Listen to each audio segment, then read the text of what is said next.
Mga mare, tuturo ko sa inyo kung paano kayo makatipid para hindi na kayo magbayad at pumunta pa sa salon para magpa-extension ng mga pilik mata ninyo. Ganito na lang yan eh.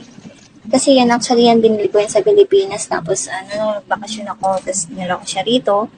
Siyempre, kasi ayoko nang gumastos pa. Siyempre, ayoko masaktan. Kasi nga yung mga nilalagay nila sa, sa mga pilik mata natin, yung mahak, diba?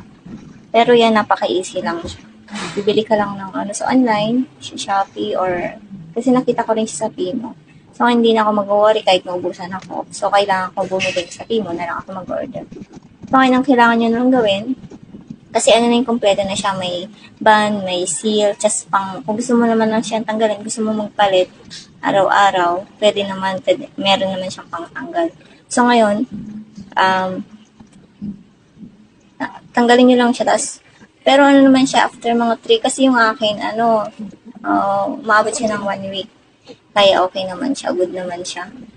So, hindi ka na mahirapan, hindi ka na, kasi iba pa rin yung yung may pilik mata ka, diba? Parang feeling mo ang ganda-ganda mo, char.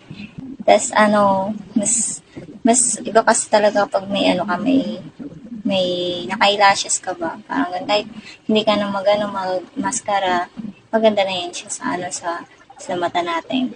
So, ngayon, kung gusto niyo gumanda rin yung mga mata ninyo, bumili na kayo niyan.